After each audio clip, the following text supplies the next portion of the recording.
Mishra ji, are we Start here. Yeah. Good afternoon, everyone. Respected participants, welcome back to the GST series for beginners. And as we started well, we went well, and now we need to have a massive ending of the series. Hence, we have called a legend, a professional having 35 years plus experience in this field, a former CCM of CWA Institute, former chairman WRC of CWA Institute, renowned name in GST, who heads Bisol India, and 200 professionals are working under Nawal Saab. He has contributed many times at various forums, and he is regular faculty at ICI, WRC at various branches, and even regular faculty for the certificate course on GST. And so many professionals are getting trained under Nawal Saab. And whenever for ICI, he's just one call away. Thanks again, Nawal Saab, for your regular contribution to ICI. And I must mention about his social give back. He heads Ekal division of Pune district. So Ekal is a NGO where schools are run by single person, single teacher, and there are 200 plus such kind of schools which are run in forest area where there are no services, no schools. और नवाल साहब की वजह से वो forest division के बच्चे education ले पाते हैं. Hats off to the social give back to of Nawal Saab, and his book Rebirth at 56 one must read. I think if time permits, Nawal Saab, please touch upon that book as well, as there are so many youngsters today, and they will certainly get enlightened and motivated with your life story. Thanks a ton, Nawal Saab, and once again I welcome on my personal behalf and on behalf of WIRC. Thanks for joining. Nawal Saab, over to you. Yeah. Good afternoon and happy Navaratri. Hope this Durga Ma, Saraswati Ma gives us a lot of wisdom, and always the Lakshmi Ma also fulfills our dream. With this, let me at the outset express my sincere gratitude toward the office bearers of the WIRC of Institute of Chartered Accountants of India, who has provided me an opportunity to be with you and to share my views or little bit knowledge of the GST. Definitely now, when we started on, GST was something we talked about, one nation, one tax. Undoubtedly, that is a fact even today. Perhaps if some more time might have been given for technology and awareness across the trade, industry, and the department, the problems what we are facing, that might have not been faced. The difficulties which we are facing today, almost last 2 years, all the professionals like you and me are only talking on returns, and GST. However, even though difficulties are there, GST Council is listening the grievances and solving all the grievances. And that is the reason in the country like us, of a diversity, number of states with different politics, different political parties, still, whatever the decision GST Council has taken, all decisions were unanimous, and this is the best example. This is the best example of cooperative federalism. While we talk on the GST, I will not take, because this is the last lecture, you are already become the conversant. You have already become the conversant, and that is the reason I will not talk on. But what is more important is, when we talk GST, what three things basically we should know apart from the each aspect. One is the supply section. When we talk meaning and scope of supply, so what is covered under supply, that you have already gone into that. The second part which we talk about, what type of GST you have to pay. You may be aware, or there is a supply which is called intrastate and interstate. Intrastate supply means place of supply, place of supplier, location of supplier, and place of supply. If both are appearing in the same state, then it is the intrastate, and CGST and SGST is applicable. But when location of supply and place of supply is in the different state, IGST is applicable. You have already seen in the levy of taxes. I'll not touch upon that. Now, when we talk the GST, that is the goods and services, if we don't identify correctly the place of supply, what are the errors which are going to be there? You will pay the wrong tax. What is the repercussions of the wrong tax payment? Now, in number of this GST audit, we are getting a lot of cases that people have paid CGST and SGST instead of IGST. So, CGST and SGST, whatever they have paid, they need to get the refund. But IGST, when they have not charged correctly, they have to pay, and time limit of availing the credit of the supplier has gone.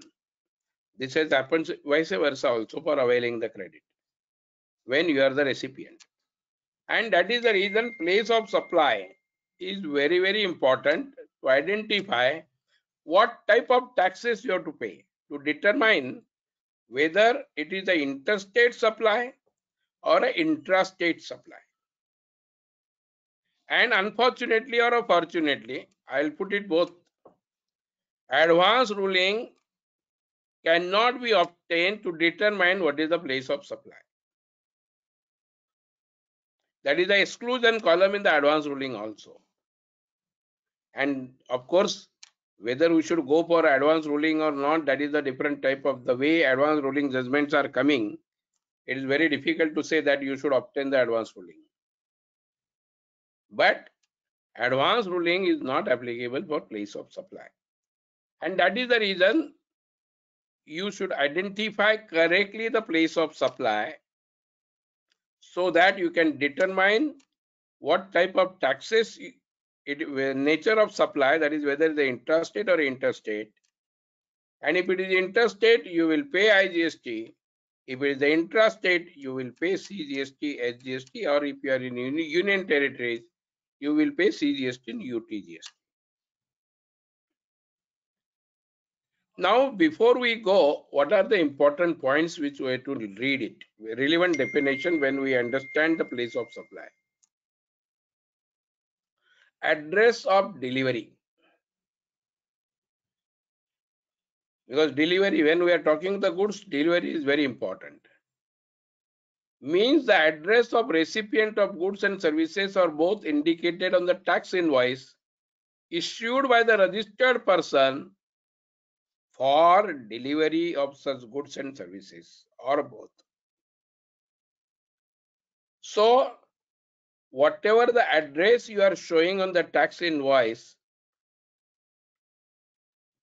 is one, and delivery of the goods and such goods of the services may be different, but address for delivery means where the goods are going to be delivered and where the tax invoice, what it will be written. Similarly, continuous supply of goods. Supply of goods which is provided or agreed to be provided continuously on the recurrent basis under the contract whether or not by connected with the means of wire, cable, pipeline, other conduct, or which is the supplier invoices the recipient on the regular periodical basis. What does it mean? And what is the relevance? Let us say you have received the open purchase order with the rate contract. And they give, you have to supply the goods as per the schedule given and as per the delivery mentioned therein. If such type of POs are there, that will be considered continuous supply of goods, because it is on the recurrent basis, not as a particular order and complete the order. Continuous supply of a service it was there also in the service tax regime. Supply of service which is provided or agreed to be provided continuously on the recurrent basis under the contract for a period exceeding 3 months with the periodical payment obligation, which includes supply of such service as the central government, state government, and conditions will be specified with the government. Now, what does it mean? Let us say I have been engaged by the, or you have been engaged by the company on the retainership basis. If that retainership basis contract is more than 3 months, validity of that contract is more than 3 months, you are going to supply the services and bill them periodically, that is the monthly. So all that will come as a continuous supply of service.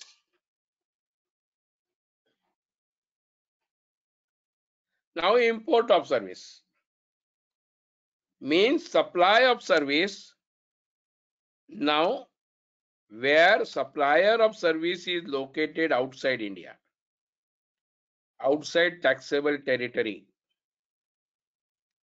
Recipient of service located in India and place of supply of service is in India. Why it is important, import of services? Because you have to pay the tax on the reverse charge basis. One of the major problems which has come in deciding the place of supply is this definition of intermediary. Now, this definition of intermediary has caused a lot of problems. Means a broker, an agent, or any other person, or whatever name you call it, Artiya or otherwise, who arranges or facilitates the supply of goods or services or both, or securities between two and more persons, but he is not involved in supplying of goods and services or securities on his own account. Means agent, if is a your CFA, trade forwarding agent, good forwarding agents, those are not intermediary. But if you are the broker, let us say you are the stock broker, you will be called as an intermediary. Let us say you have appointed a person in USA to see you want to import the goods and locate such vendor so that he can supply you better. So that person only facilitate the goods and supply, never owns the goods, never in the part of supply. So it is called intermediary. Now, what is the relevance that you will know when we are talking on the place of supply, but these are the important definition. Otherwise, our place of supply identification will be wrong. Location of the recipient of service. Where the supply is received at the place of a business, then the registration, whatever the address you have given, location of such place of business. When supply is received other than the place of business of the registration, then fixed establishment, that is the location of such fixed establishment. Let us say that your office is located at XYZ and you ask supply to be made at your site, which is going on at the different premises. So location of the recipient will be the fixed establishment, because that registration you might have not obtained for that site where you are doing the work. Where one or more establishment are there, the place of business of fixed installment establishment or location of establishment most directly connected with the receipt. And in absence of the same, location of place of residence of the unit, of the recipient. Then what is the definition of non-taxable online recipient? Means the government, local authority, government authority, or an individual or any person registered under Section 23 receiving online information and database access to retrieval services in relation to a purpose other than commerce, industry, or other business or a profession located in taxable period. Now, why it is important? Other than commerce and industry. So for business, it will cover under the import of services.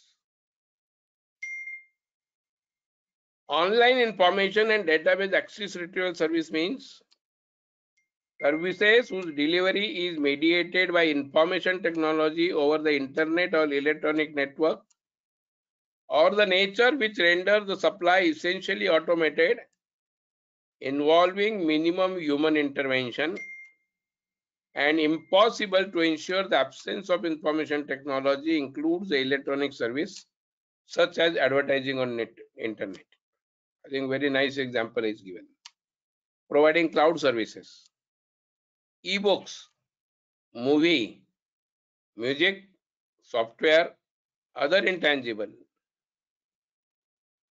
Telecommunication network or internet, providing data, information retrievable or otherwise in electronic form through computer network, on online supplies of the digital content, digital data storage, and online gaming. All that will cover as an online information and database access retrieval service. Why this is important? Because for that, place of supply is completely different.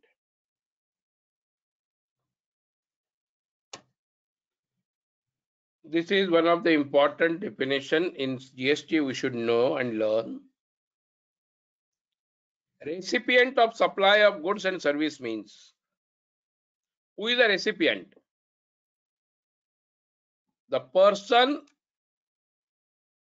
who pays the consideration to so consideration payable for the supply of goods or services, the person who is liable to pay the consideration. Where no consideration is payable, in that case, person to whom goods are delivered or made available or possession is given, that will be the recipient when it is a free supply. When no consideration is payable for supply of service, then the person to whom service is rendered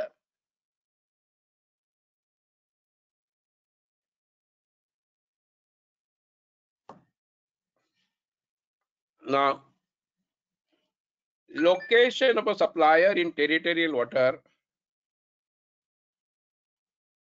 When we say territorial water, you know 12 nautical miles. So location of supplier shall be deemed to be in that coastal state and union territory where the nearest point of appropriate baseline is located. Let us say you are having an oil exploration near Visakhapatnam, Vizag. And after the Andhra Pradesh, that is the border, the oil is explored, or engage the services of the person for the oil exploration. And the person who has given the order is also located in Andhra Pradesh, but it is supply is made from the outside. That is within territorial water. In that stage, wherever that coastal is coming nearby, coastal state, deemed to be a coastal state, so it will be considered as Andhra. If it is the, let us say I'm talking a oil exploration from Gujarat, then that from sea, when I'm exploring it, that supply will be called from the within the state, that Gujarat to Gujarat.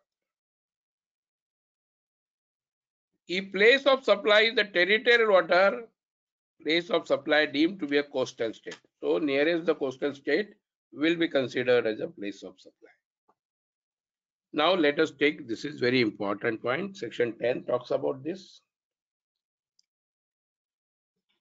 When movement of goods are involved, location of the goods at the time at which the movement of goods terminates for delivery to the recipient. When I'm transferring the goods from one location to another location, the supplier is located in Maharashtra and material is moved for the delivery to the recipient. Now, when I'm saying delivery to the recipient, who is the recipient? Who pays the consideration? Let us take a case. I'm in Pune, you are in Bombay. You have placed the order on me to supply the goods to Gujarat, X party of Gujarat. Now, when the goods has been dispatched from my end, raise the tax invoice on the Bombay party.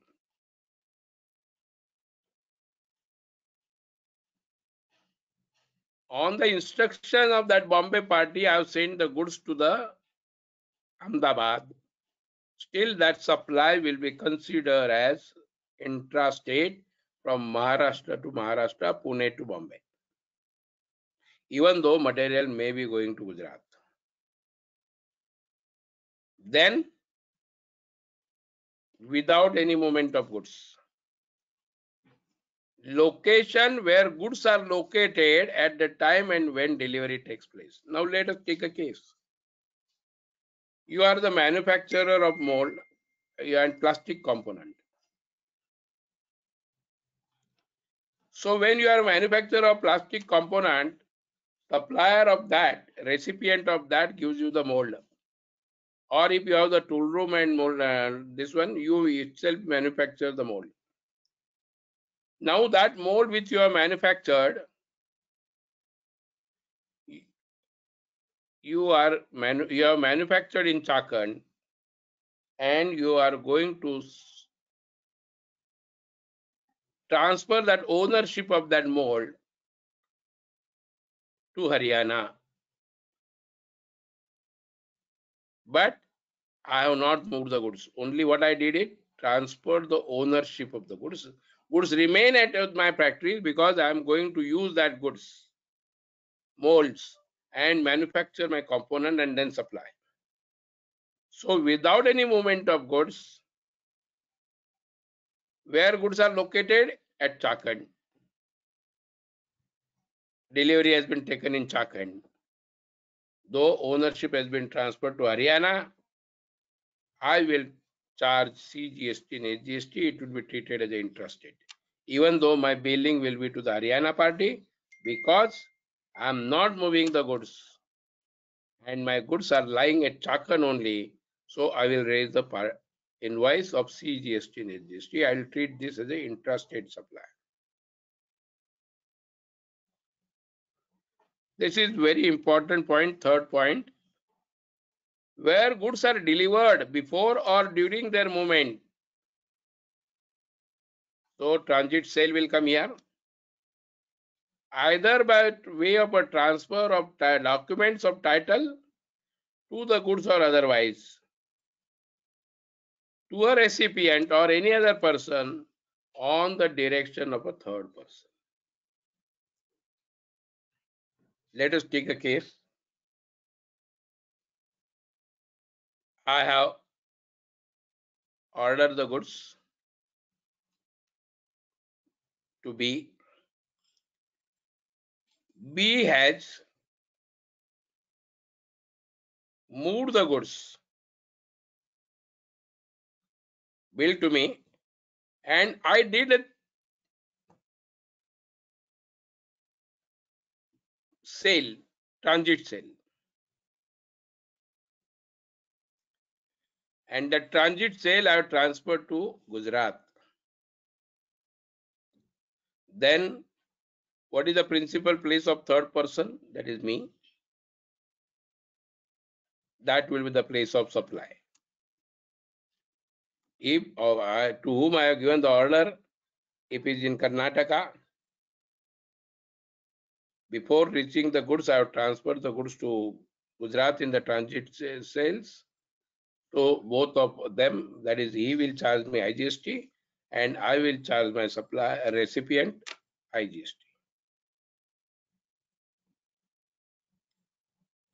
Now, in case of import, what happens is goods imported into India, that is location of the importer. Now, one thing I'd like to tell you, Section 7 very clearly deals with if location of a recipient and location of a supplier. Let us say location of supplier is outside India and place of supply I am importing in India, so my location is my importer, that is India. In that case, it will be considered as an interstate supply. So any import and export transaction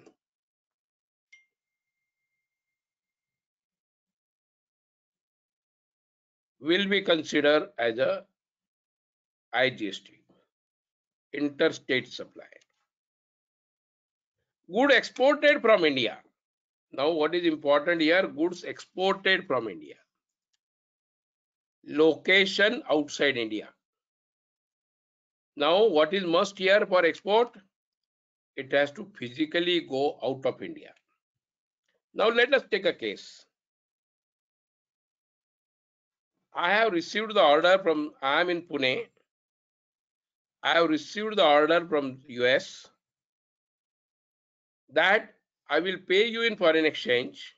You bill me, but goods has to be delivered to Maharashtra only, Mumbai. Now here goods have not moved out of India, so it is not the export, even though in accounting term, I will bill it to the USA party and I'll get the payment in foreign currency. Still, it will not be treated as export. I'll have to charge where the goods are moved. It is goods are moved in Pune to Mumbai, so I will charge CGST and SGST, and that will become the cost. Otherwise, there should be a scenario in my accounting. I'm booking as export, but goods have physically not gone out of India, so it will not. And even though you receive in the foreign currency, you will not. That goods will not be considered as export, and it will not be zero rated supply.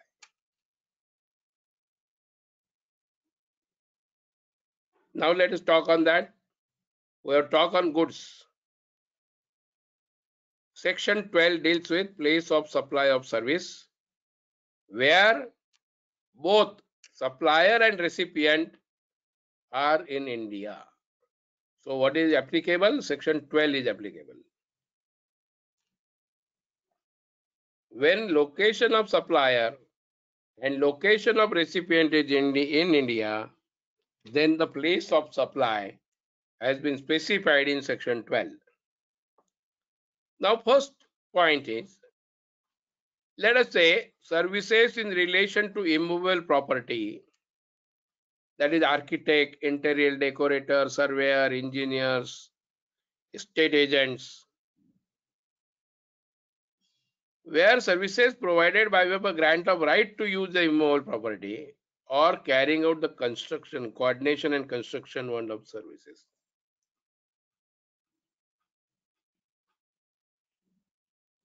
So location at which immovable property is located. Now let us take a case. You are the architect. Your architect located in Maharashtra, and you have got the site work, that is the design work, architectural work, interior decorator work, or a construction contract of Gujarat. What will be the place of supply? Is the location at which immovable property is located.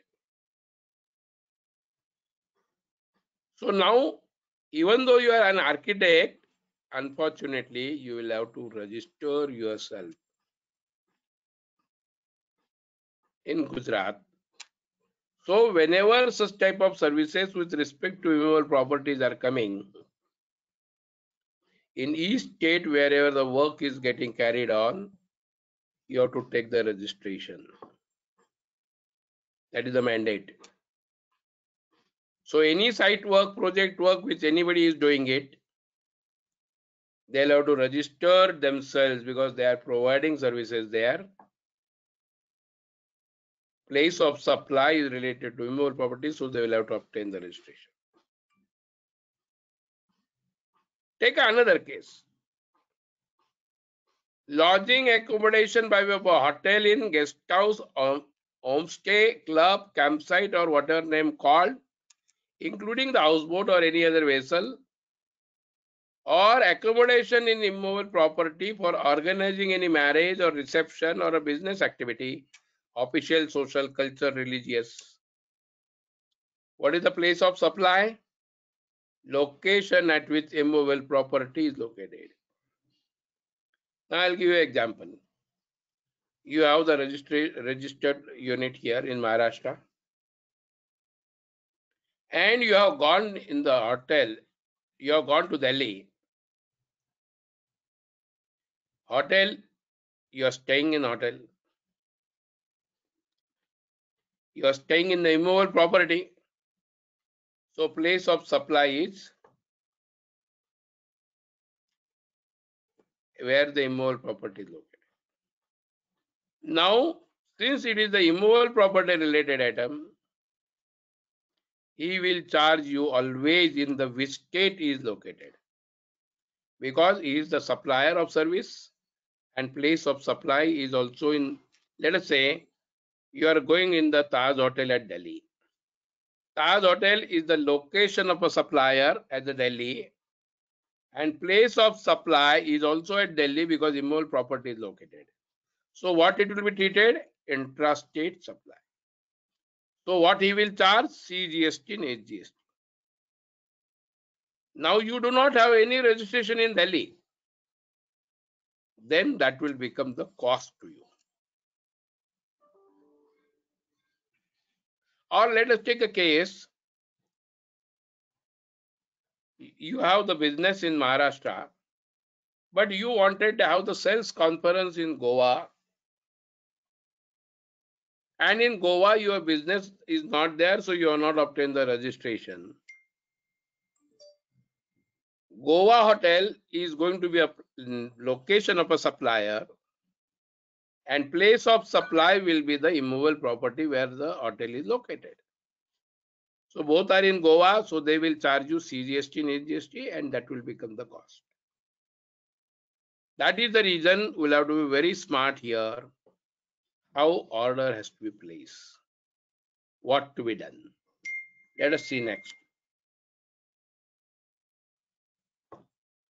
Similarly, restaurant, catering, personal grooming, fitness, beauty treatment, health services, cosmetic and plastic surgery. Means location of supplier is a restaurant, catering is in, let us say, Delhi. In the same hotel, 5-star hotel, you do the fitness, you do the beauty treatment, health services. So what is the place of supply? Where the actual performance base. So where you have performed the services, got the performance of the services in Delhi only. So Delhi person is going to charge you CGST and HGST, even though your address is in Maharashtra. So it will be considered as an intrastate supply, not interstate supply, even though you are located in Maharashtra.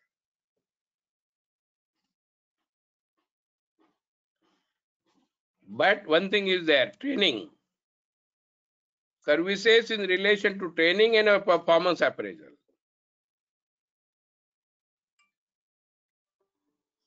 If you are the registered, let us say chartered accountant, you are registered.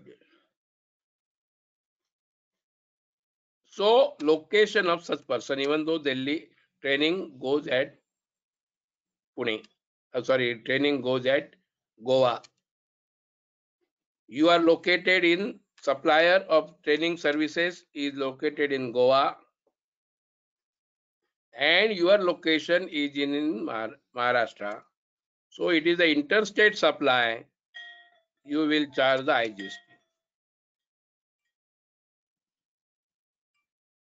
But if you don't register, your person, your deputed staff goes for the training and gives his name XYZ, doesn't give you your registration number, then it will be performance based. So we will get the receipt of the Goa person, that is a training where is conducted, and they will charge you CGST and HGST, and that credit you will not be able to get. Therefore, when you are sending the persons for training, ensure they give your registration number so that that person will charge you IGST and you will be able to get the ITC.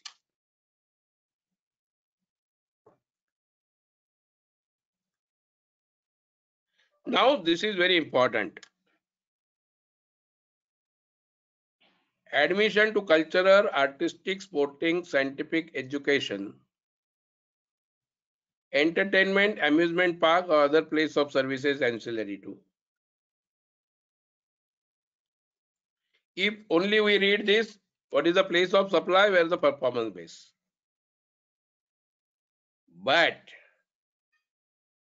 services provided by an organization of a cultural, artistic, sporting, scientific, educational, entertainment event, including the supply of service in relation to conference, fair, exhibition, services ancillary to the organization of above events of services, and assigning sponsorship to above event will be your place of supply, will be your registered place of business. So now what I have given you the last example of a sales conference at Goa. If suppose you yourself has booked the hotel in Goa for the sales conference, Goa service provider will charge you, because the location is where it is performed, will charge you CGST and HGST. But let us take a case, you have appointed the event manager, event services of a Goa person. Then event services, he will bill you because his recipient is not coming in exception list. So location of the recipient, I am in Maharashtra. Event person is providing me the services from Goa.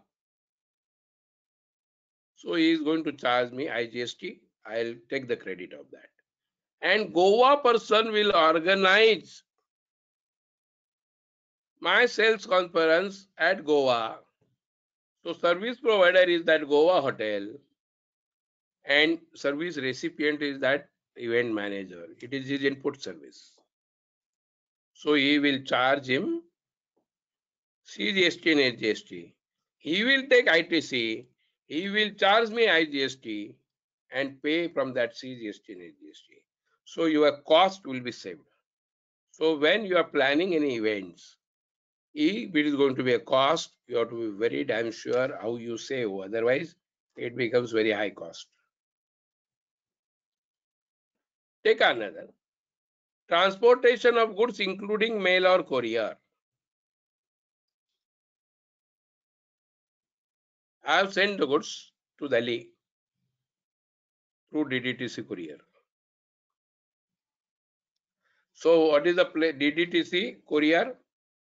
Is in Maharashtra, goods are going to Delhi, but that is the courier is going by mail or courier to Delhi, but that Maharashtra DDTC is going to charge me because I am also in Maharashtra. Place of supply is location of my person, registered person. So, and location of DDTC is also in Maharashtra. So it will be considered as an intrastate. But if you are not registered person, then goods are handed over for their transportation. Location at which the goods are handed over for their transport. And where the transportation of goods is the place outside India, place shall be treated as a place destination of such goods. So it will be treated as an export of goods. It will be zero rated supply. Now, passenger transportation service. When you are traveling, I am a tour operator. When provided to the registered person, let us say I am the tour operator in Gujarat. I have been engaged in the Maharashtra. So Gujarat is going to provide the services to the Maharashtra person going to south. Still, he will charge me IGST because my location is Maharashtra and his location is Gujarat. Take a case, Kesari Bombay is going to provide me the services in Pune for going to Kashmir. Even though I am going to Kashmir and he is going to take me to Kashmir, I am located in Maharashtra, he is also located in Maharashtra. It is considered as an interstate supply and CGST and SGST will be charged. But if it is not registered person, then where the passenger embarks the conveyance for the continuous journey. So he starts his journey. And when embarkation is not known at the time of issue of the right, then location of a registered person or location of the recipient at the record of the supplier. Based on that, you will decide whether it is an interstate supply or an intrastate supply. Now take a case. I am booking the ticket from Maharashtra, a round trip.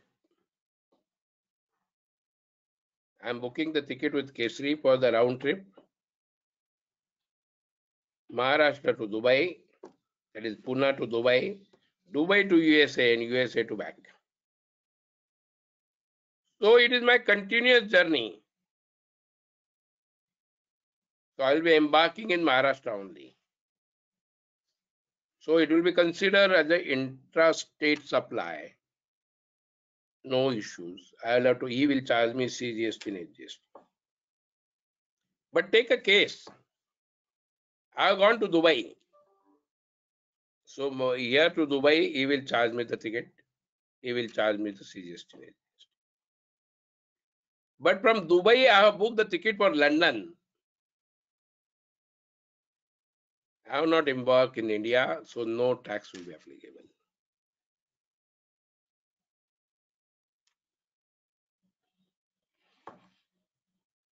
Services on board or a conveyance such as vessel, aircraft, train or motor vehicle. Let us take a case. You are traveling. I will not take a case of Airtel, Go Air, but I'll take a case of a Vistara, they will still serve the food. Or let us take a case, this you are going by the Go Air or Indigo and they are serving you the food. Taj is giving to Air India or Go Air from Maharashtra for the going to Dubai. but where the material has taken place, point of a departure, that is in Maharashtra. So even though material I am going to consume outside India, service of the food has been given at the first destination point in the Bombay. So it will be considered the intrastate supply, and tax CGST and SGST will be charged. Telecommunication service including data transfer, broadcasting, cable or direct or to home television services, or services by way of fixed telecommunication lines, dish, antenna, mobile connection for telecommunication. All those location of supply is location where telecommunication line, leaf, circuit, cable connection discontinued is installed. So it is installed in my location, Pune, and Maharashtra person is also in Maharashtra, so he will charge me intrastate. And always such type of things is going to be intrastate, because they will have to install the towers, which is the immovable property, and they'll have to service this. Location of billing address of the service receivable, that also can be considered as a place of supply.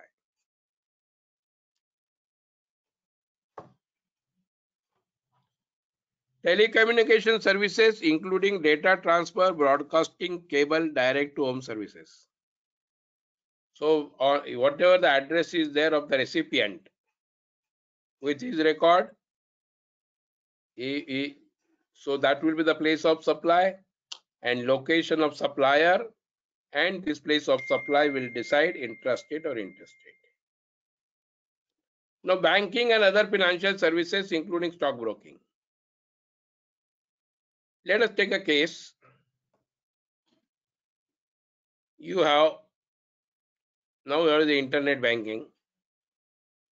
Location of a service receivable, and there is no Maharashtra branch, and my bank is located at Delhi.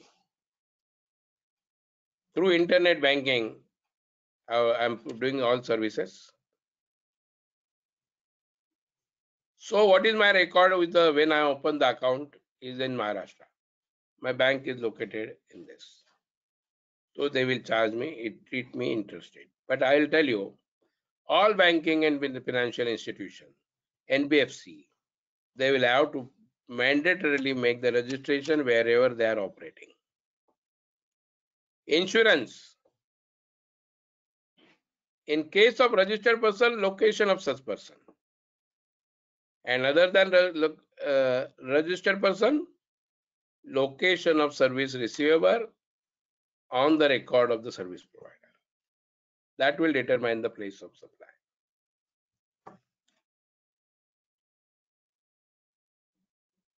And advertisement. Now let us say Times of India is publishing all India advertisement.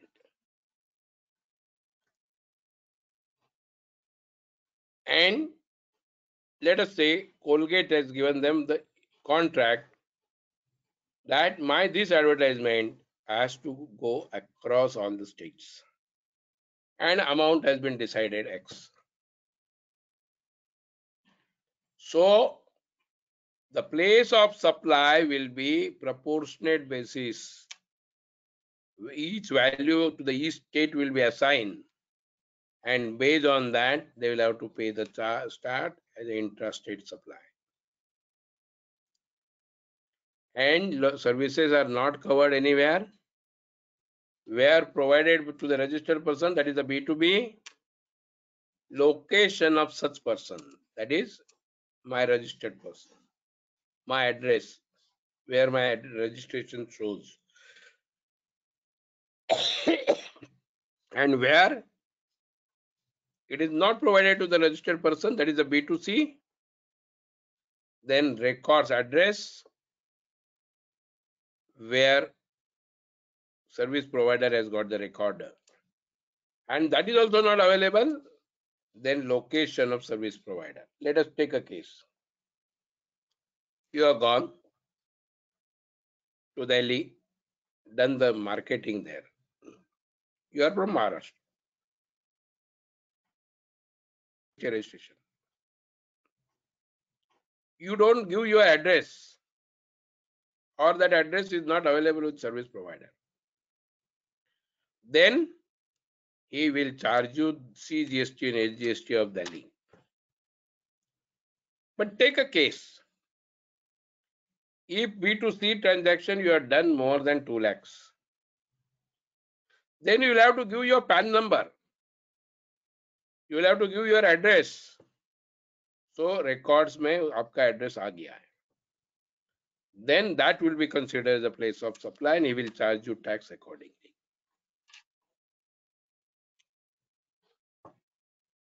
So this we have talked on place of supply for services where location of supplier and location of recipient both are in India. Now section 13 very clearly provides the different place of supplies where location of a supplier or a recipient either or is outside India.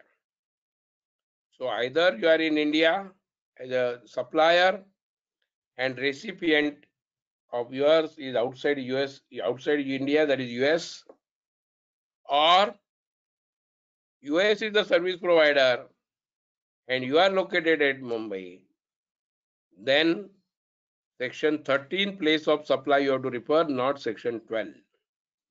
So for any import of services or export of services, you will have to refer to determine whether it is the import of services and whether export of services will determine based on the place of supply and not only on the location of supplier and location of recipient.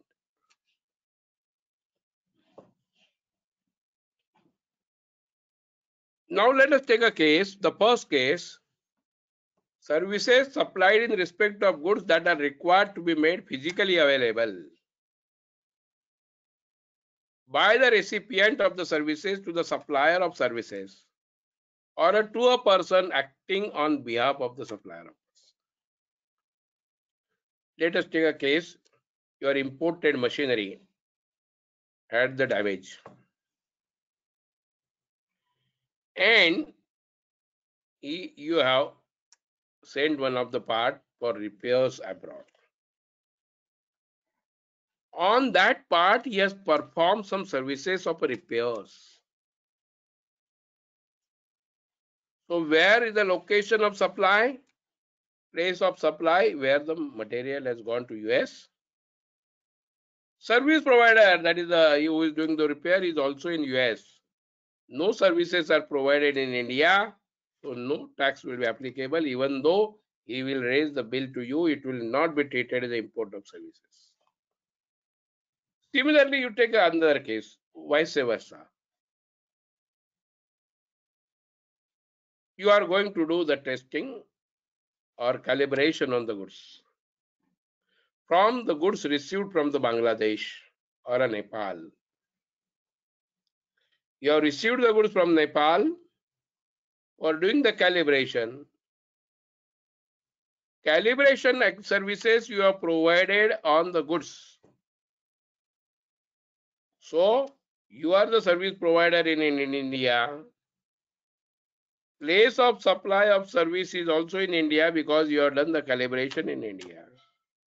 Then even though you are going to raise in foreign currency the invoice to Nepal, for books of accounts it will be treated the export of services, but as per the GST law, it will be a intrastate supply, CGST and HGST will be applicable.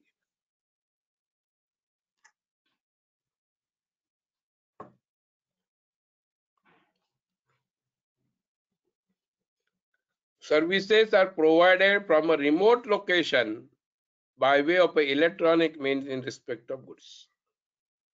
Let us take a case.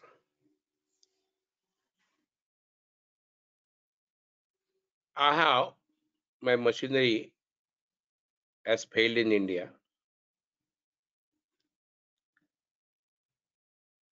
And a foreign party located in Germany have not come in India, but from offline.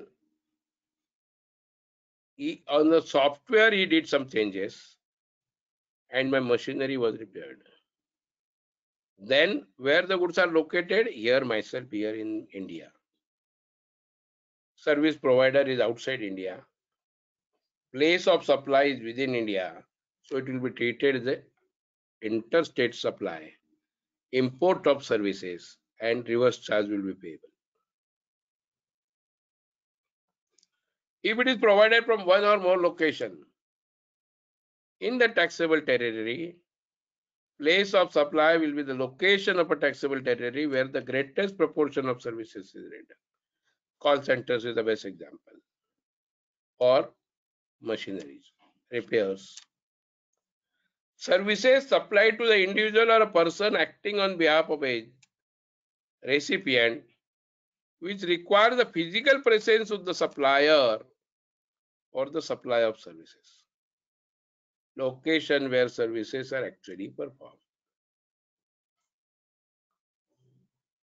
Now, let us take a case. You have gone for the training to US. It is not online training. It is not through webinar.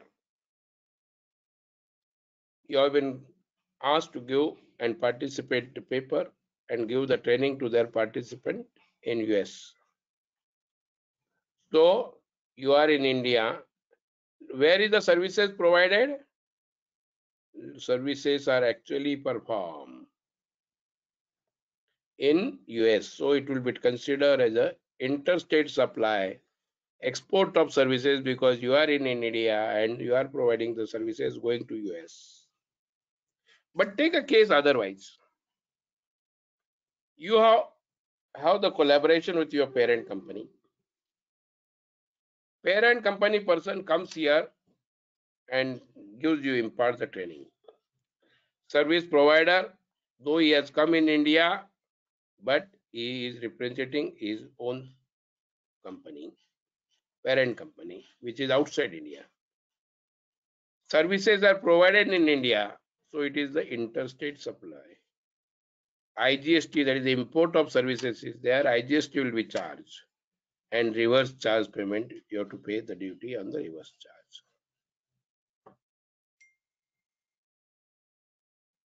Services supplied directly in relation to the immovable property. Similarly, what we have seen there. Location at which immovable property is located. Take a case for both. I'll take you same. Let's say there is an award ceremony, Filmfare Award. And Filmfare Award has been organized by G India, GTV. And event is taking place in the hotel at Singapore. So service provider is the Singapore hotel, place of supply where event is actually held. So even though services you obtain from outsider, they do not be treated as the import of services because services are not performed in India. Take a case. You have gone to Germany, and Germany you stayed in the hotel. So hotelier has provided you the services. Where you have stayed is a immovable property. Where you have taken the food. So it is not in India, so no GST will be applicable for that. Banking companies, location of supplier of a service. Now this is very important thing. I'll give you more examples here. Banking company, financial institution, non-banking financial company, account holder, intermediary services, service consisting of hiring. So these are the persons. Let us take a case. You have taken the ECB loan from Japan company and they have charged you the bank charges. So bank is located in Japan. Location, place of supply is location of supplier of service. So services has not been provided in India. Therefore, even that bank charges will not be considered the import of services. Take another case. You appointed a person for getting the export order in US. You appointed the agent there, sales commission, on commission basis. So once he gets the order, you will pay him. So he has, who is the service provider? Is that agent. And what is the location? Is the location of the supplier of service. So even though you are going to pay him the commission in foreign exchange, though it is going to be expenditure as input services, no tax will be applicable on the reverse charge basis.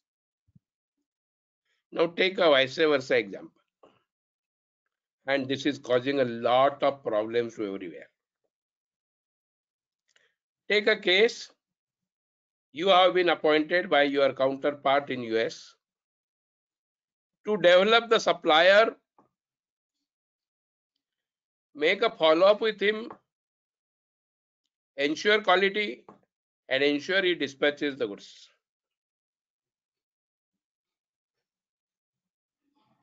You are the service provider. Your location is the place of supply. Even though you are going to get the commission in foreign exchange from the US party, it will not be treated as export of service because service place of supply of service is in India and tax will be applicable. CGST and SGST will be applicable. Transportation of goods, same place of destination of goods. Unlike there in the domestic section 12. So destination of goods are important. If I am sending the goods through courier to Delhi, through DDTC courier, he is going to charge me, though he is in Pune, I am in Pune, he is going to charge me IGST because goods are going to get delivered. Of course, I am not in, somebody has to be outside section 13. Passenger transportation services. Place where the passenger embarks on the conveyance. Services provided on the board. First schedule point of the departure. Similarly here, let's say you are traveling by Emirates from Dubai. Dubai to Bombay you are going to come and Emirates is going to get the food from their hotel. My departure point of the conveyance is in Dubai. Services are not rendered here, so no tax will be applicable. Online information and database, location of recipient of the service. Who is the recipient? Who is liable to pay the tax. So when you are downloading something or using the debit card, credit card from the foreign bank, place of supply is in India because you are in India, and if it is the foreign bank, you will have to pay the tax on reverse charge basis. And services not covered above, location of the recipient of the service. So when we talk the place of supply for goods, first what is the intrastate and interstate? Section 7, 8, 9 talks about. Section 10 talks about supply of goods, supply of services. Section 11 talks about import and export transactions of supply of goods. Section 12 talks about when location of supplier and location of recipient both are in India, it is for the services. And section 13 talks about the place of supply when one of them is in outside India and one of them is in India. So this place of supply, if you determine wrongly, kindly note there will be the use loss. So this is what of the place of supply. Now you have paid the tax, you are exporting it, or your rate of tax is 12% or 5%, but all your inputs are there, which are of 18% and 28%. Then you will have the accumulated credit. So this refund mechanism has been taken, which deals in the section 54. When we dial on the section 54, what we need to understand, one is what is the zero rated supply.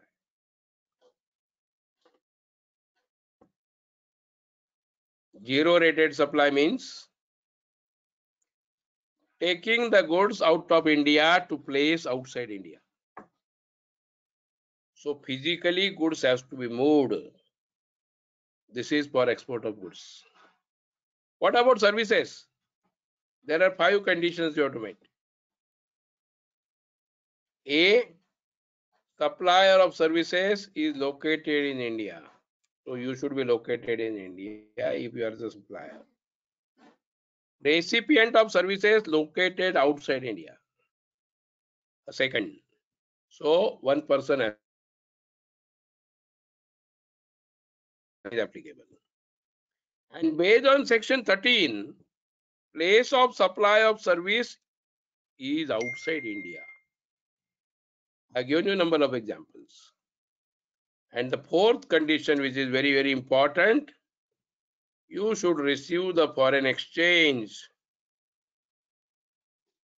or Indian rupees wherever permitted by RBI, like through escrow account you are getting it,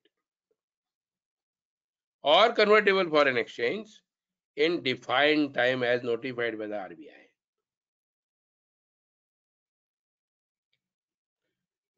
And supplier of service and recipient of service are not merely establishment of a distinct person.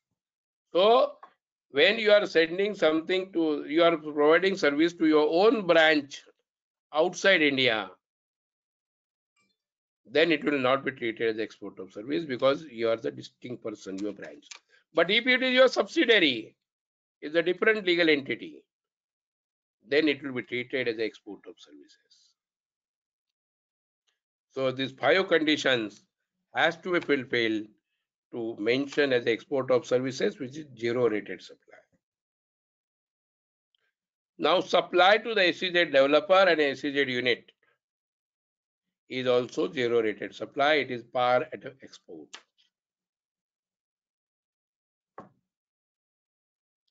Now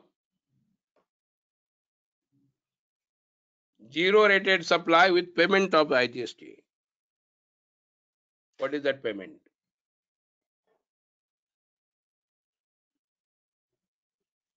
Now you have the 2 options when you are exporting it.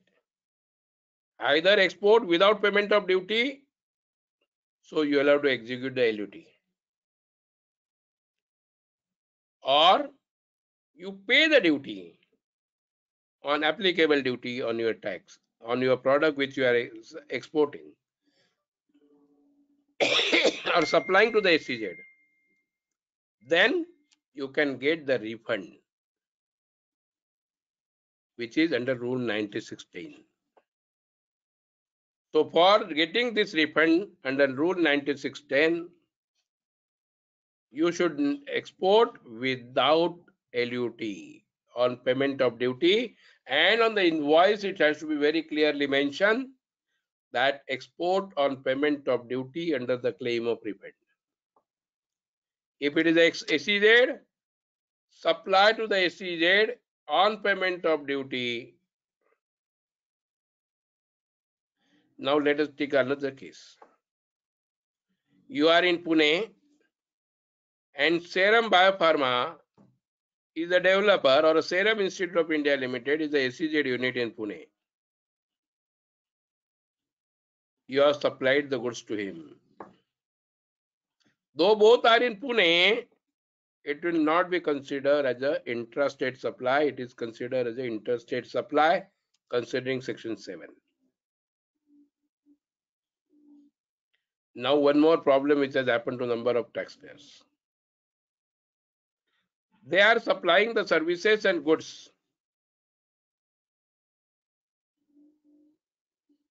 Let us say Maharashtra person has supplied, he is not registered also, a small person.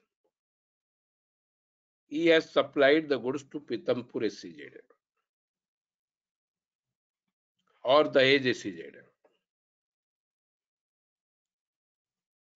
As such, it is the interstate supply.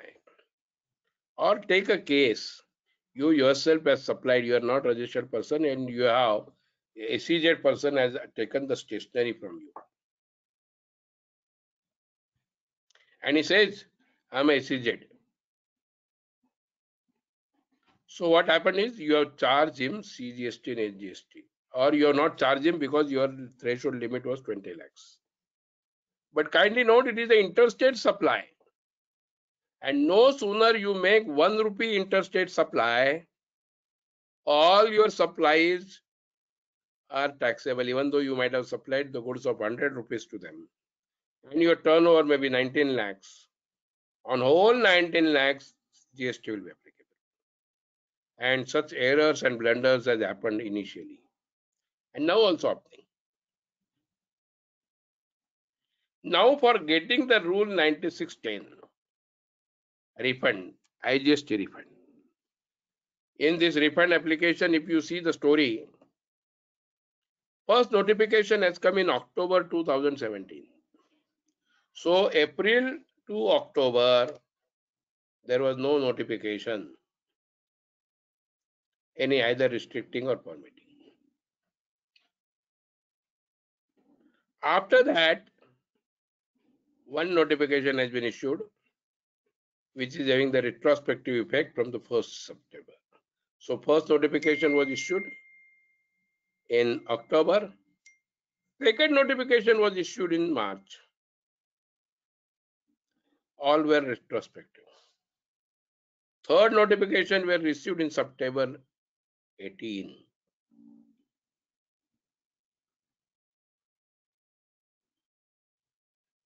And fourth notification was again made in November. And all notifications were retrospective effect from 23rd October. And that is the reason in refund, it is going to be very difficult to say nobody has made an error. Now, who can claim 96? Now, let us take a case. I am talking today. What is the position? If you are EOU, then you will not be entitled because you are purchasing the goods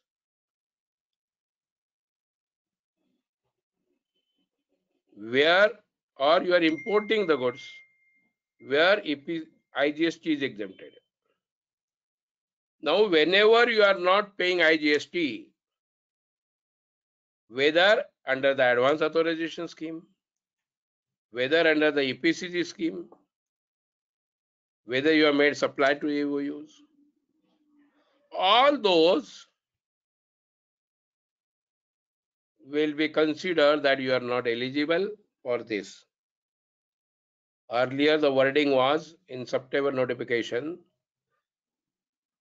your supplier should have not been supplied you as a EOU. Your supplier should not have been taken the benefit of advance authorization. Your supplier might have not taken the EPCG. Then you are entitled. But that was absolutely nonsense, which was withdrawn. And now I will tell you the latest position rather than confusing you on lot of aspects, because lot of somersault has been made by the government. So I will tell you the latest position. If you are the recipient of the goods, where you have availed the benefit of IGST exemption under the EOU scheme or Advance Authorization Scheme or a PCG scheme,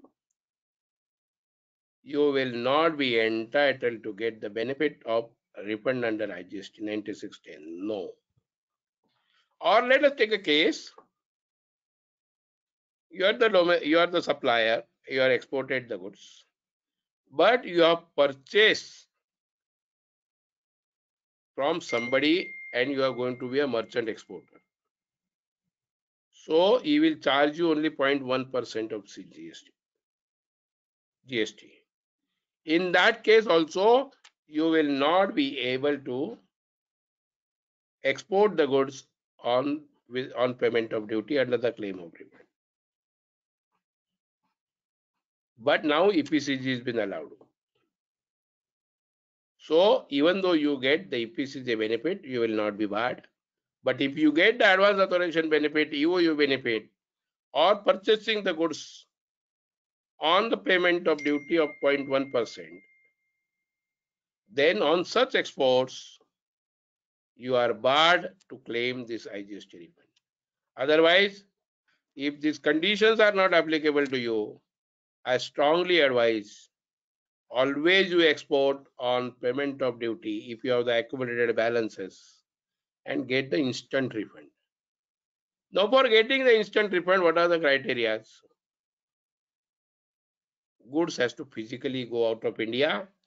So export general manifest has to be filed. That number you have to write. Shipping bill number you have to write and submit it in your GSTR 1 and annexure thereto. Once that is there, your money is automatic, no agent, no application, nothing. Your bank account is directly credited.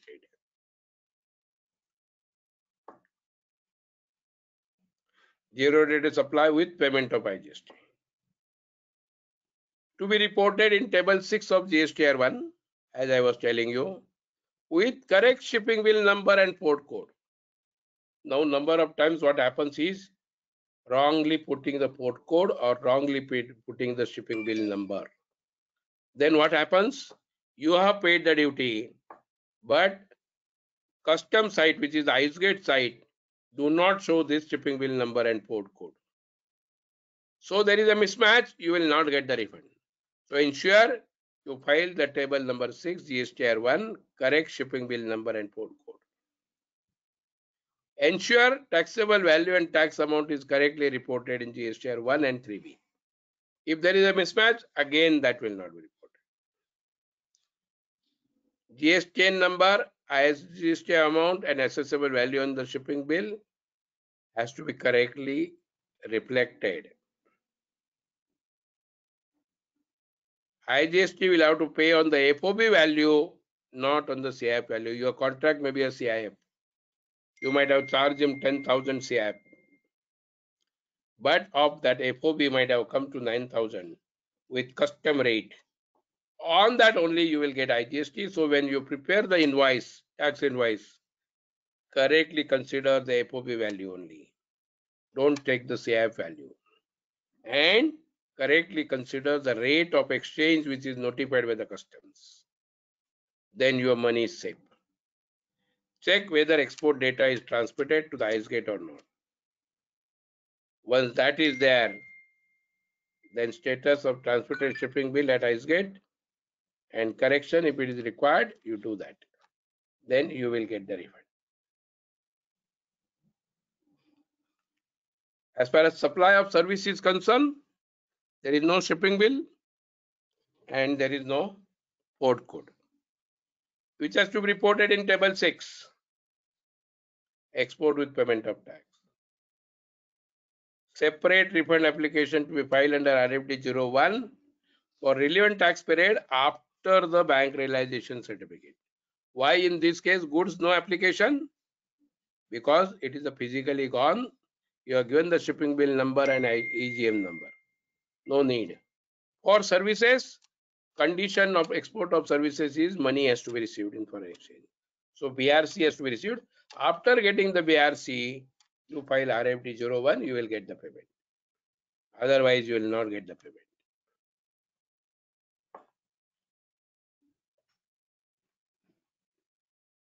Now, while verifying the export of services, it is important to verify each transaction to ascertain the place of supply. Because place of supply should determine whether services are rendered outside India. If it is inside, then it will not be treated as export of services. Payment has to be received in foreign exchange or Indian rupees as permitted by the RBI. So you need to understand the contract, to understand the nature of service and determine the place of supply. Intermediary, I have given you a number of examples. Apart from that refund, what are the refunds you are entitled? Refund of IGST paid on export, which I explain you. Let us say your electronic cash ledger shows you see what has happened in the pre-COVID period, you have deposited some amount in the electronic cash ledger. And after COVID, your situation has changed and there is a huge balance in electronic cash ledger, you can obtain the cash refund. Refund of ITC, when you are not paying export, it is a zero rated supply. You are supplying to SEZ, it is a zero rated supply. You are executed the LUT. So you are not charging the tax. You are not paying the tax. Then you will have the accumulated refund. So that refund you will get it back. Now your rate of tax, your output tax is 5% or 12%. But your input tax rate is 28%, 18% and so on and so forth. It means there will be accumulation. And for that you can get the refund under the inverted duty structure. Then on account of refund by recipient or supplier for the deemed export. Now what is the deemed export? The deemed export is when you are supplying to the EOU, when you are supplying to the EPCG holder, when you are supplying to the advance authorization holder, again the advance authorization through ARO. All that supplies will be treated as a deemed export. Now what is the deemed export refund? Whatever the input tax has been paid on such supplies, or the tax has been paid on such supplies, either supplier or recipient can claim the deemed export refund. Export of services were explained, tax paid intrastate. Now what has happened? You have paid the tax, CGST and SGST, and you are required to pay IGST. It is not adjusted automatically. You will have to pay IGST again and file the refund claim for CGST and SGST wrongly paid. Fortunately, here government said, I will not charge you interest and penalty on that. Nor interest will be given to you. So all that will be given to you. And any excess payment of tax which you have wrongly made, you will get that refund subject to unjust enrichment clause. Or you have paid at the time of assessment or provisional assessment. Or you have paid the tax and gone into the appeal. Any such, when you get in favorable, you will get the refund. So in all those circumstances, you are entitled to get the refund. And for refund section is 54, rule is 89 to 96. So export under LUT. You have to give yearly LUT once on 1st April. Zero rated supply. Now, when you are getting the input tax refund for zero rated supply without payment of tax, unfortunately, one amendment was made to Rule 89(4), stating that your value of export will be restricted. FOB value of export for calculating the turnover will be restricted at the price which you sold and the domestic price 1.5 times of that. Let us say you are exporting the goods at 1,000 and your domestic price you are giving at 300 or 400. Let us say take 500. So 1.5 times is 750. Even though you are exported 1,000, your turnover will be considered 750. For services, your turnover will be considered only of money which you have received, the remittances after remittances, not otherwise. Net ITC means input tax credit availed on input and input services and not on capital goods. Relevant period for which you are applying the refund. It can be monthly, quarterly, half yearly, and so and so. Time limit is 2 years from the date of application. That is the date of ITC which you receive. 2 years. Now for that they have prescribed the formula. How they will calculate? So they said, I will calculate first adjusted total turnover. What is that adjusted total turnover means? Value of taxable supplies, both interstate and intrastate, all domestic supplies. Export of goods with payment of tax or without payment of tax, whether under LUT or under payment of tax. Export of services on realization basis. So whatever amount is realized, all sum total will be considered as the adjusted total turnover. And what is the formula of refund? Turnover of zero rated supply of goods. So export without payment of duty. Turnover of zero rated supply of services, that is on receipt the money.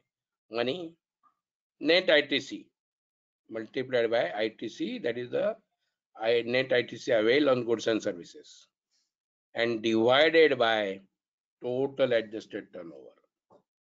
Based on this ratio, you will get the refund. For that, what are the requirement? GSTR 1, GSTR 3B, export register as reported in GSTR 1, that is table 6. All breakup of debit notes and credit notes of domestic and exports. And for export of goods and services, for goods you have to give port code, EGM number and EGM date, shipping bill number, taxable value and invoice value. What is the next condition is should be exported within 3 months from the date of invoice. Otherwise, it will not be treated as export. Service export, you will have to give amount realized and FIRC and BRC number and date. Not out your invoice only. And service export should be realized within 1 year or as date extended by the RBI.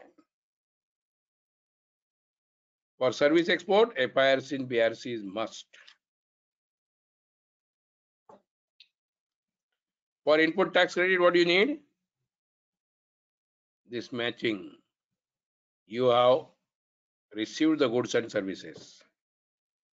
You have paid the tax to your supplier also. But if supplier has not uploaded in his GSTR 1, that supply which he has made to you, that you will not be considered in ITC. Only the match credit will be considered here. Statement of ITC invoices along with HSN and service accounting code. For all invoices, you will have to give service accounting code and HSN. and bifurcation of ITC into input services and capital goods. Now, why it is required? Capital goods, you are not entitled to get it. Input and input services, you will get it here, but you will not get the services in the case of inverted duty structure. Of course, this provision was challenged in the High Court, and Gujarat High Court has given the judgment in favor. Some other High Court has given, the Madras High Court has given in negative. So matter is under dispute. But as on today, department is not paying you refund under inverted duty structure or in ITC related to services and capital goods. Reverse charge mechanism you might have paid, so invoice and challan for that. And if you have imported the goods and you have taken the IGST credit, bill of entries of that. And the next is you have to give reconciliation of GSTR 1 and GSTR 3B taxable turnover and tax paid. Now, what is refund allowed to you? As I said, it's not based on the formula. One is refund amount as per formula is one condition. When you are filing the application, let us say you are filing the quarterly application for the month of June and you have filed the application in the month of October. So June balance as well as October balance and refund, whatever is minimum, that only you will get the refund. Now refund, how you will get it? First, ITC you have to utilize for IGST. Then balance amount of refund you will get the CGST and SGST equally. No sooner you make an application, it is said, it is written that 90% will be given to you within 7 days. And balance 10% will be given to you within 3 months after detailed verification. However, though we have anticipated in GST there will be no interface, unfortunately in such type of refund, interface with the department is there, and whenever there is an interface, you know, I'll not talk much. So we had talk on export of goods and export of services, on payment of duty and without payment of duty. Now we are talking about the inverted duty structure refund. As I said, if your input tax rate is more and output tax rate is lower, then you are entitled to get the inverted duty tax refund. Net ITC means net tax input tax credit availed on inputs only, not on capital goods and services as it stands now, though it has been disputed for the input services in the different high courts. Total adjusted turnover, as mentioned you earlier, same. Turnover of inverted rated supplies. So let us say you might have rate 5% or 12%, and your input may be of 18% and 28%. So whatever you might have dispatched on 5% and 12% of that turnover will come. And time limit will be 2 years from the date of filing the return. Now, what is the refund formula? Turnover of inverted rated supply of goods and services. So you have to take the turnover also of services, though ITC you cannot take. Multiplied by net ITC divided by total adjusted turnover. So you will get the same amount minus tax payable, whatever the tax you might have paid on inverted rated of supply. So that much is only the accumulation that you will get it. And for that, what you are allowed to furnish? Your outward supply register with rate of tax and HSN code. What is the tax amount you have paid? Invoice number, GST invoice date, taxable value, GST amount of inverted rated outward supply. So 5%, 12%. Debit note, credit note relating to that. reconciliation of ITC and GSTR 2A. So it is only for the match credit you will get it.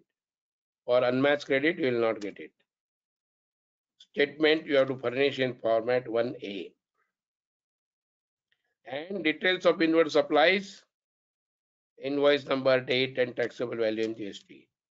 So all 18%, 28% rate of goods you will give it, as well as all inward supplies details you will give it. The use statement.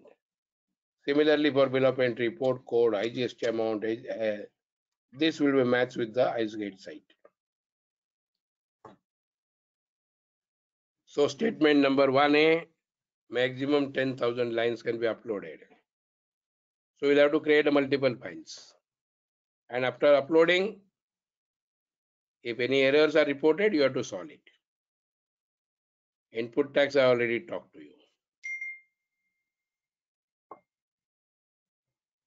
I think this is also I talked to you. Now export of services on with payment of tax.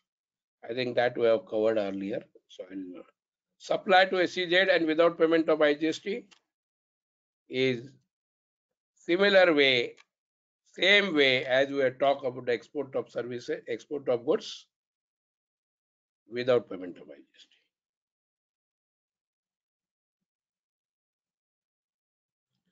Now deem exports. Deem exports are to be disclosed in B2B transaction. Now kindly note number of people what they are doing it. They are not reporting in deem export and they are reflecting as a regular. This is a general error. And no sooner you are reflected that you will not be entitled to get the refund. You ensure it is not considered as a zero rated supply. Prepare the statement in 5B, GSTN number of supplier, invoice number, date, and taxable value and GST. So what happens is, if let us say I am the recipient, my supplier has to report it as a deem export. When I give this, it is matched with the GSTR 1 of that supplier. And if it is matched, then only it will be given. Declaration by the recipient that refund is not claimed and no ITC is availed. Supplier also has not claimed the refund, that also will have to give if recipient is claiming. And refund is allowed based on the minimum. Whatever the refund as per the formula or whatever that statement we are talking about 5B. When you are making the application, that time what is the lowest balance? Or for which period you are making the application, of that the lowest balance. So whatever is the lowest is there, that you will get it.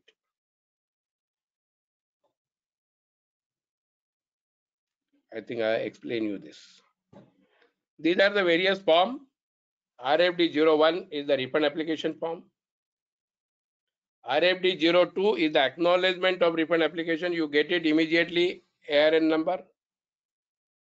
RFD 03, if there are deficiencies, you will get the RFD 03. Now kindly note, no sooner you get the RFD 03, you have to resolve the deficiencies and go back to RFD 01 all the time. Then RFD 04, you get the order on the provisional basis, that is 90%. RFD 05, whatever amount is sanctioned, you get the payment order and amount is credited to your bank account.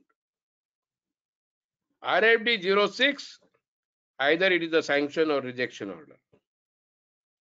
Anytime rejection is there, they will have to issue you show cause notice only. RFD 07, order of complete adjustment of sanction refund. RFD 08, that is a show cause notice for rejection. And you have to reply in RFD 09. Then hearing will be granted to you and then decision will be taken. When you make a refund application, you create the correct period for which you are making a refund application. For that respective correct period, utility statement 3, 1A, 2, 5 and statement 5B, as the case may be, you have to select. invoice number mentioned in GSTR 1 should be used for updation in utility statement. Most importantly, when you are writing the date, you should always write DDMMYY formula. So date, month and year. Year in 4 digit. Your bank account, active bank account. Refund related filing the online in PDF format. You have to upload all documents in applied format. System allows 10 files to be uploaded. So please create those files. And submission application online review, please check in the draft mode. Reconfirm and then only upload. And this is what was my presentation. Now we can turn to question and answer. Before putting in the question and answer, I'll once again thanks all the participants to bear with my 2 hours talk, whether you understood whether I have done the justice or not. But I also thanks again the managing committee of WRC of ICAI. Thank you very much, sir. Over to organizer.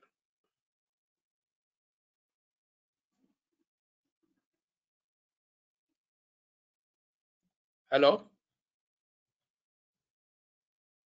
Hello. Yeah, over to you. Any question? Good evening, friends. I request Mishra ji to please share the screen for questions. हाँ sir कर रहा हूँ, हाँ ma'am कर रहा हूँ. हाँ जी. So I hope everyone has really understood the topic in very well manner. Ashok ji has actually dealt in very simple and lucid language. And this was very important topic on refund and everything he has dealt with very in simple way. So friends, the questions what we have received Ashok ji will take. So Yeah, sir, can you see the question? no, sir. No, madam. Kindly. So I will read the questions for you, Yeah. sir. In cases where an Indian mobile service provider provides international roaming service outside India, which services gets enabled only after a person availing service lands? Can you repeat the question, please? Sorry, it was just network issue. So Yeah. which service gets enabled only after a person availing the service lands in foreign country? What would be considered as the address of delivery if tax invoice of mobile service provider states the address of recipient person as within India? Will the international service attract IGST? Where the service provider, on which service provider, record of the service provider is there of the recipient. Let us say you are the recipient, your address is registered with the service provider. So that will be considered as a place of supply. Okay. So next question is, if a registered person in India acting as a sales agent to foreign person and receives commission in foreign exchange, is it export of service with zero rate with LUT? Answer, I have very nicely explained earlier also that it is not, because intermediary is service provider is located in India, and when he is an intermediary that is working on the commission basis and promoting the market of the US and he gets the foreign commission, he is providing location of a service provider is the place of supply. So even though it is he gets in foreign exchange, it will not be treated as a zero rated supply. You will have to pay CGST and SGST. Thank you, sir. The next question is, IGST paid on custom duty, though not reflected in ISGAT 2A, can be claimed as ITC?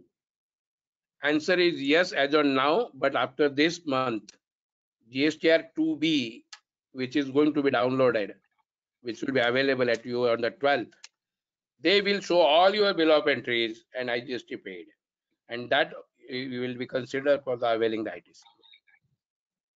Okay.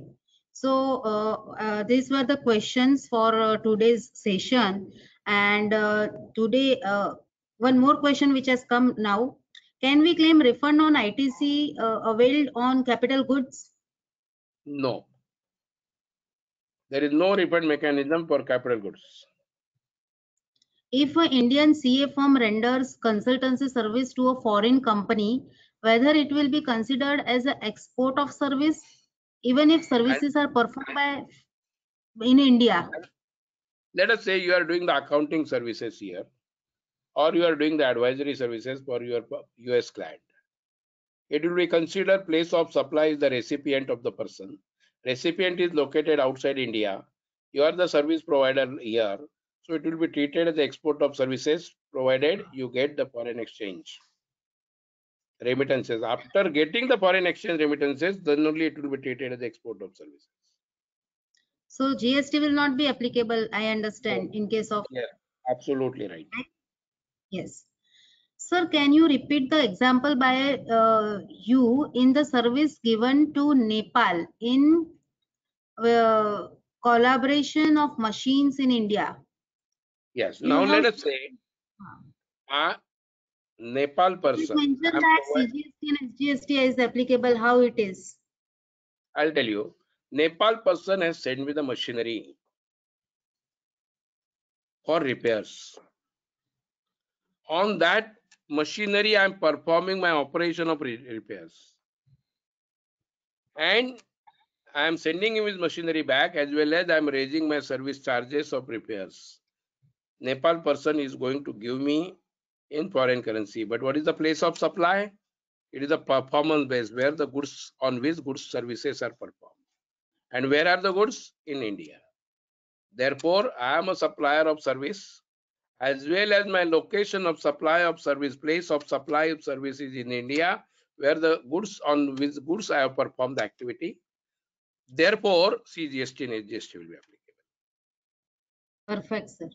So these were the questions, sir, and really thank you for giving answering all the questions and taking the entire session in very simple and lucid way, sir. It's really our fortune that you have so senior personality and shared your vast experience to all for the beginners GST course. And I wish all of you a happy Navratri, which has started from today, and enjoy, and everyone wish everyone safe and secure in this pandemic. And let us wish going forward with this pandemic goes away, and Durga Ma takes away all these worries and pandemic, and again we come to our normal routine. And with this GST beginners course, I hope everyone has learned a lot in this course. And again, GST return audit date is also coming near very soon, and I hope everyone is able to file smoothly this GST audit in time. And again, once if you file the audit in time, you are able to raise the bill. So let us hope we are able to do the work in very timely manner. Friends, once again, I thank our very learned senior speaker, Anandji, for speaker for taking his very valuable time upgrading the knowledge of all the participants. Again, I also thank Anand Jakotia, the treasurer of WIRC, who has structured these sessions in very well mannered and with very good speakers, so that very good knowledge we are able to share with all of you friends. So stay connected, be in touch, and any support required from WRC, please feel free to connect either me or any of our council member, so that your issues are sorted out. Please suggest anything required to take session on any of the topic, so that we can again take up those things and reach out to you with the new novel ideas. So once again, wish you a very happy Navratri. Stay safe, stay healthy. Thank you very much, friends. Thanks a lot. Thank you. Thank you, sir. Thank you. Thank you, sir. Thank you, madam. Thank you, sir. Thank you. Thank you. I thank WRC staff also for, making this technology available and running this series very smooth, in a very smooth manner. So, and wishing you all the best, all the participants. And thank you, Speaker Sir Ashok ji also for such a simple and very good insights on the topic. Thank you, Ashok ji. Thank you very much. Good day. Good day, sir.